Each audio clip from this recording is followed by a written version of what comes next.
నేడు సిద్దిపేట పట్టణంలో మనమందరం ప్రశాంతంగా నిద్రించడానికి సహకరిస్తున్నటువంటి భారత సైన్యానికి సంఘీభావంగా ఉండవా సైన్యం బార్డర్ మీద ఎన్ని గంటలు నిల్చుంటుందో మీకు తెలుసు. కనీసం మంచు కురుస్తున్నా పక్కన బాంబులు వెళ్తున్నా కదలకుండా నిల్చుంటారు. మరి మన తిరంగా ర్యాలీలో ఉన్న మనమందరం కూడా ఈ దేశం కోసం కంఠం నించుకొని శ్వసిస్తున్న మనమందరం కూడా వాళ్ళు రోజు 8 గంటలు డ్యూటీ చేస్తారు. మనం 80 నిమిషాలు కూడా నిలబడలేకపోతా ఉన్నాం. చాలా గట్టిగా నిలబడింది. పక్కన కోరుకుంటే హోటళ్లు ఛాయలు తర్వాత ముచ్చట్లు బంద్ అయింది. మనం వచ్చింది భారత సైన్యానికి భారత ప్రధాని నరేంద్ర మోడీ గారికి సంఘీభావంగా ఇక్కడికి వచ్చినాం. ఎట్లుండాలి అంత కోటి రోజులు వలిగిపోయేంత ఆవేశంగా ఈ ర్యాలీ ముందుకు సాగింది. ఒకసారి గట్టిగా చెప్పుంది జై జవాన్ ఏం చెప్పుకున్నాం. దొంగచాటుగా అర్ధరాత్రి వేళ ఏదో డ్రోన్లు తీసుకొచ్చి మన జనాలను చంపుతామని మన సైనిక స్థావరాన్ని కూల్చుతామని కొంతమంది ముష్కర్లు ప్రయత్నం చేస్తే దాటిన ఆ బార్డర్ డ్రోన్లు ఎక్కడికక్కడ కకావికలం చేసినాం. ఏడికెళ్ళి వచ్చిన డ్రోన్ ని ఆడనే కూలగొట్టిరు. ఎవరు తయారు చేసిరు అవన్నీ? 10 ఏళ్లలో ఈ దేశం స్వయం సమృద్ధి చెందాలని, నా దేశం ఎవరి మీద ఆధారపడతాని, దేనికైనా గుండు సూది దగ్గర నుంచి మొదలుకుంటే ఫిరంగి దాకా ప్రతిదీ గడ్డ మీద తయారు కావాలని మేక్ ఇన్ ఇండియా అని నరేంద్ర మోడీ అంటే కొన్ని కుక్కలు మొరిగినాయి. ఈ దేశంలో ఏం తయారైతాయి? అన్ని చైనాకేలు వస్తాయని మొరిగింది. చైనా విమానాలని కూల్చినవా కూల్చలేదా? చైనా బజార్లో దొరికే సామాన్ అగ్గువారి కూలిందా లేదా? ఎవరు గట్టిగా నిలబడ్డారు? జనం నిలబడ్డం. నరేంద్ర మోడీ గారి నాయకత్వం నిలబడింది. మేక్ ఇన్ ఇండియాలో తయారైంది. ఇంకా గర్వంగా చెప్పాలంటే మన భారతీయ నగరంలో సైంటిస్టులు తయారు చేసినటువంటి క్షిపణులు పాకిస్తాన్, చైనా ఇంకా ఇతర దేశాల నుంచి ఇచ్చినటువంటి క్షిపణులని ఎక్కడికక్కడ ఊహిస్తుంటే ప్రపంచం ఏం జరుగుతుంది, భారతదేశానికి ఇంత శక్తి ఎక్కడనేది ఒక రకంగా ఆలోచించాల్సినటువంటి పరిస్థితి వచ్చింది. ఇదంతా ఎవరి వల్ల వచ్చింది? మన నాయకుల వల్ల వచ్చింది. ఇదంతా ఎవరి వల్ల వచ్చింది? నరేంద్ర మోడీ గారు ఈ దేశానికి నాయకత్వం వహించడం వల్ల వచ్చింది. నిన్న పొద్దున కూడా 5:50 ఇస్రో భూమి మీద ఒక ఉపగ్రహాన్ని పంపించి నిఘా సెక్షన్ ని పెంచేందుకు కొత్తగా సక్సెస్ఫుల్ గా ఇంకొక దాన్ని శాటిలైట్లను పంపడానికి ప్రయత్నం చేసింది. ఎందుకు వచ్చింది? జనరల్ గా అడ్వకేట్ మిత్రులు సాయంత్రం కూడా బాగా బిజీగా ఉంటారు క్లయింట్లతోటి. అడ్వకేట్లు, డాక్టర్లు సండేలు వస్తే బాగా బిజీగా ఉంటారు. మా వర్తక సంఘాల సెటిల్ అయితే సాయంత్రం అయితే బాగా గిరాకుంటే వస్తారు. అందరూ అన్ని వర్గాల ప్రజలు అన్ని వదులుకొని ఇవాళ వీరికి ఎందుకు వచ్చినాం? ఈ దేశం నాది. ఈ దేశంలో ఏ ఒక్కరి కష్టం వచ్చినా మేమందరం అండగా ఉంటాం. ఉన్నా లేక అనే ఒకే ఒక నినాదంతో వీరికి వచ్చినాం. అదే దొంగ దెబ్బ కొట్టి మా అక్క చెల్లెల సింధూరాన్ని దుడిస్తే నా కొడుకు ద్వారా బార్డర్ పొలిమేరం దాటినాక అవసరమైతే ప్రపంచ చిత్రపటంలో పాకిస్తాన్ అనే దేశాన్ని లేకుండా పరిమి కొండమని చెప్పి ఒక హెచ్చరికను పంపుతందుకు కడైగా దానికి ప్రతీకారం ఎంతసేపు తీసుకున్నాం? అది 20 మినిట్. ఎంత? 20 నిమిషాలు చెప్పిండు. 20 మినిట్ కా మోకా దేకో మారాకని ఏమైంది? ఇండియన్ జవాన్లకి 20 నిమిషాలు ఇస్తే పాకిస్తాన్ ఈ దేశ ప్రపంచ చిత్రపటంలో పాకిస్తాన్ అనేది కనబడకుండా చేసిరు. మనోళ్ళు చేసిరా లేదా? బలూచిస్తాన్ దాదాపు 3 దశాబ్దాలుగా మాకు దేశం కావాలని కొట్లాడుతుంది. ఇక్కడ బార్డర్ మీదకి సైన్యం వస్తే బలూచిస్తాన్ మా దేశం మాకు స్వతంత్ర దేశం అని ప్రకటించుకుంది. ఐక్యరాజ్య సమితికి రాసింది, భారతదేశానికి రాసింది మా దౌత్యవేత్తని మీ దేశానికి పంపిస్తామని. ఇంతైనా ఎక్కలేదు. ఇది చాలా సంవత్సరాల నుంచి అనేక మంది కొట్లాడుతున్నటువంటి విషయాలు ఒక్కరితో సాధ్యమవుతుంది. ఎవరో ఒక్కరు ప్రపంచం మెచ్చిన నాయకుడు నరేంద్రుడి నాయకత్వంలో ఎవరన్నా ఈ దేశం దిక్కు చూసిన భారత సింధూరాన్ని తుల్లాగా చూసిన బిడ్డ ప్రపంచ చిత్రపటంలో మీ అడ్రస్ ఏమైందని చెప్పినాం. చైనా స్టేట్మెంట్ ఇచ్చింది.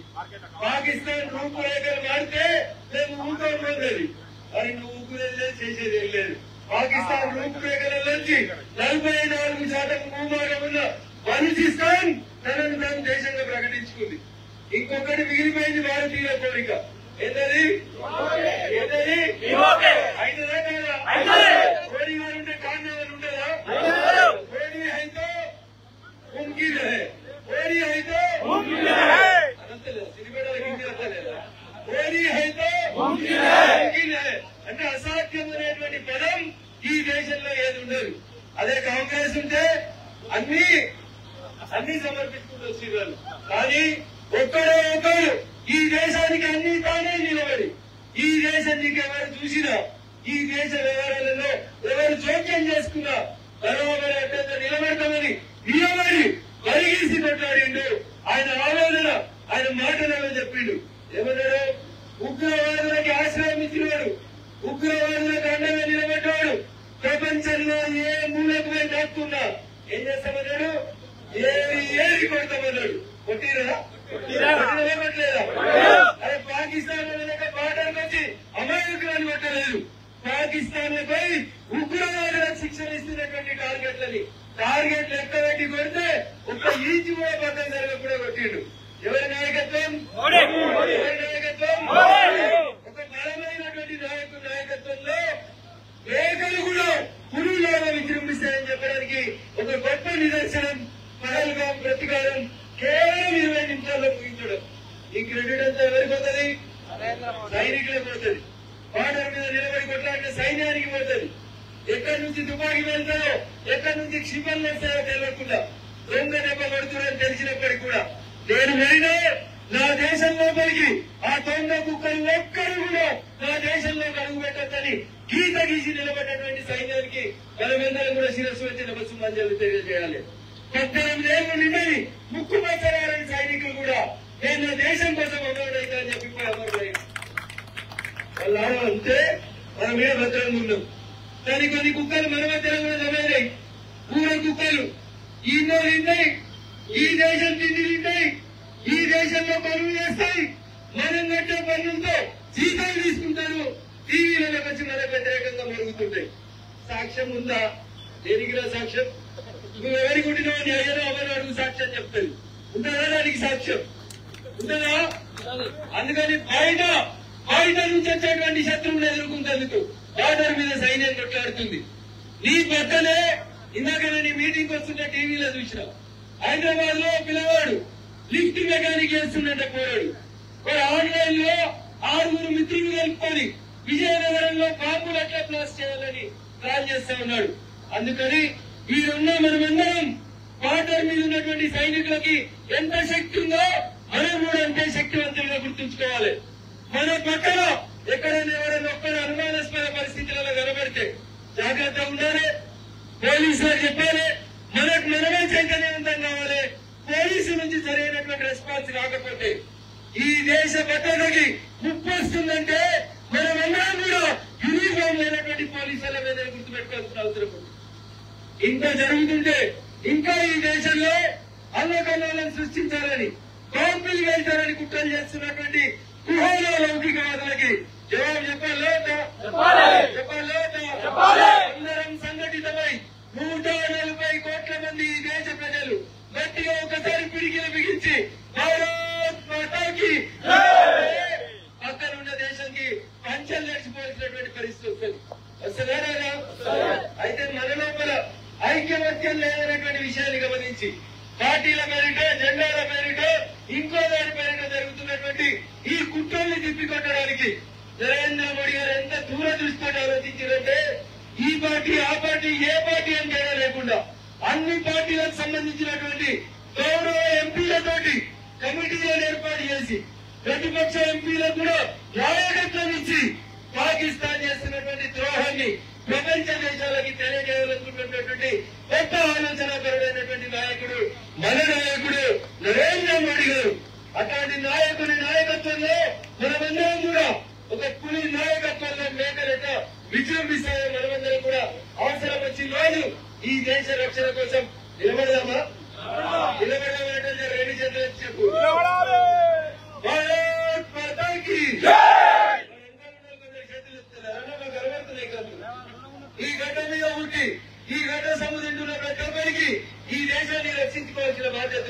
ఉందా? అన్న చేతులు ఉండాలి, అందరికీ 2 చేతులు ఎత్తుంది. భారత్ మాతాకి ఈ దేశంలో ఉండాలంటే దేశంలో ఉండాలంటే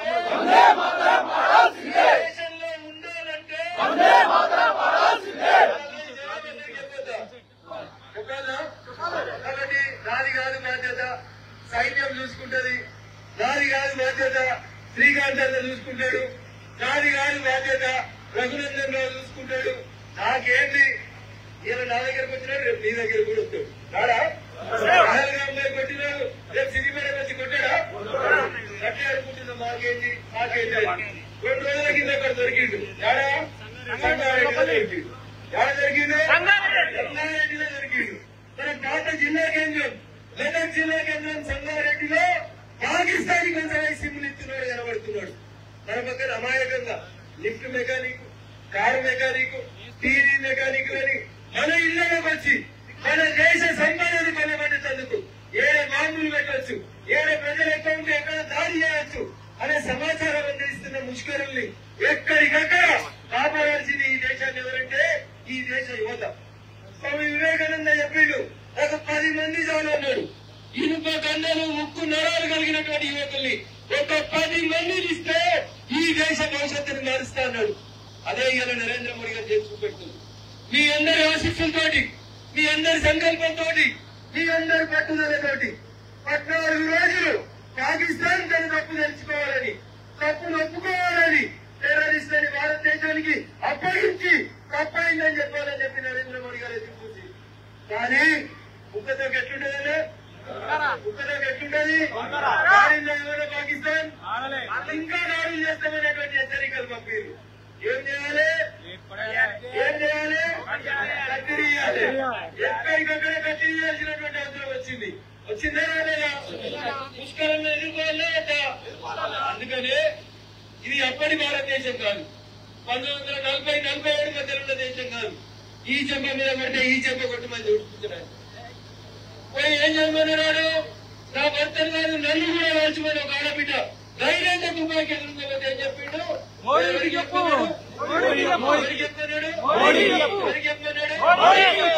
చెప్తే ఏమొచ్చింది? చెప్తే సప్పుడు ఏడొచ్చింది? వచ్చింది ఒక్కడే దెబ్బలో 14 మందిని ఉంచింది. ఒకటే దెబ్బకి ఎంతమంది వచ్చారు? సిగ్గులేని పాకిస్తాన్ ఆ 14 మందికి ఒక్కొక్కరి ₹1,00,00,000 ఇచ్చిందంటే తీవ్రమైన ఘటనగా మారిన దేశం పాకిస్తాన్ అని ప్రతి ప్రజలు ఆలోచించాల్సినటువంటి అవసరం ఉంది. ఎవరో దేశభక్తులా? ఎందుకు ఇచ్చినారో ఒక్కొక్కరికి కోటి? అంటే మన దేశంలో అశాంతిని సృష్టించేందుకు పక్కన ఉన్నటువంటి పాకిస్తాన్ టెర్రరిస్టులకి ఒక కర్మాగారంగా మారింది. అందుకనే ఈ దేశం ఇలా మారిన దేశం. ఈటిగా జవాబు గంటలు ఎత్తే చెప్పాలా? ఈ సందేశాన్ని అన్ని నియోజకవర్గాలకి, అన్ని గ్రామాలకి, ప్రతి చోటికి తీసుకెళ్లాలి. యువకులంతా చైతన్యవంతం కావాలి. 75 ఏళ్ళ నరేంద్ర మోడీ గారు ఈ దేశం కోసం అంతా శ్రమిస్తుంటే 24 గంటల్లో 19 గంటలు ఈ దేశం కోసం ఆయన ఆలోచిస్తుంటే మనం కనీసం 10 గంటలన్నా ఆలోచించాలా వద్దా? ఒక గంటనైనా ఆలోచిద్దామా వద్దా? ఆలోచిస్తామనే చేతులెత్తుని వాటర్ కన్సర్న్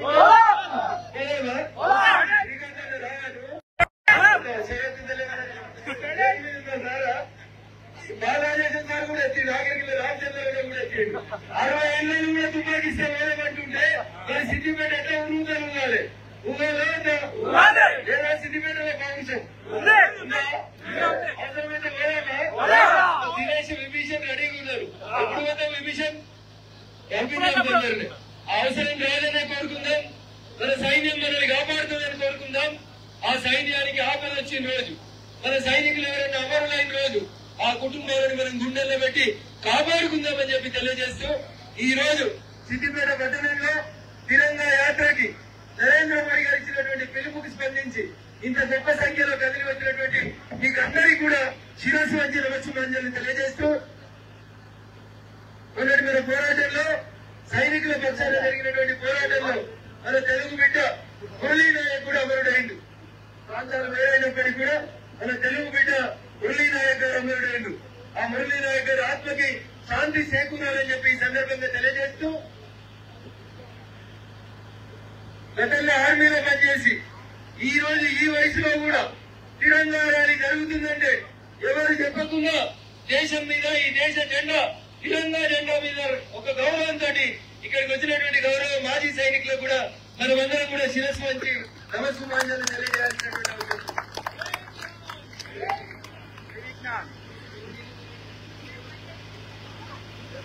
సిద్దిపేటకు చెందినటువంటి జోసెఫ్ గారు గతంలో సైన్యంలో పనిచేసి వచ్చింది. ఈ రోజు ఈ దేశంలో జరుగుతున్నటువంటి ఈ దేశ పౌరుల మీద జరుగుతున్నటువంటి దాడికి స్పందించి ఈ వయసులో ఉన్న వారు కూడా వచ్చిందంటే మరి యువకులమైనటువంటి మనం ఎట్లా నడవాలనేది దయచేసి ఒకసారి ఆలోచించుకోవాలని మీకు అందరికీ కూడా తెలియజేస్తూ, నరేంద్ర మోడీ గారి నాయకత్వంలో మనమందరం కూడా నేను మళ్ళీ చెప్తా ఉన్నా, సైనికులమే. మీ ఊర్లే మీకు తెలియకుండా కొత్త ఎవరైనా వచ్చిరా మదర్సాలలో ఏమైతుంది, ఈ రేవూరు ఈ ఆధార్ కార్డు ఎడికెళ్ళి వచ్చింది వాడు ఎవరైతే నాకేందని అనుకోకూరి. మన దాంట్లోనే కలిసి మన ఇళ్లనే కిరాయికుంటూ మన ఇళ్లనే ఉంచాలని చాలా మంది ప్రయత్నాలు చేస్తా ఉన్నారు. అందుకని దయచేసి మా ఊర్లో ఎవరు లేరన్నా అనుకోకూడదు. వాడు పేరు వాడు ఒరిజినల్ పేరు చెప్తలేడు, ఏదో పేరు చెప్పొచ్చి మన దగ్గర సెంటర్ తీసుకుంటున్నాడు. అందుకని దయచేసి కొత్తగా వచ్చి ఊర్లలో ఉంటున్న వాళ్ళ పట్ల జాగ్రత్తగా ఉండండి. స్లమ్స్ లలో వాళ్ళ కదలికలు ఎక్కువ ఉన్నాయి, జాగ్రత్తగా ఉండండి. వాళ్ళు పెట్టేటువంటి మెసేజ్లన్నీ ఫారిన్ కంట్రీస్ నుంచి వస్తా ఉన్నాయి, జాగ్రత్తగా ఉండండి.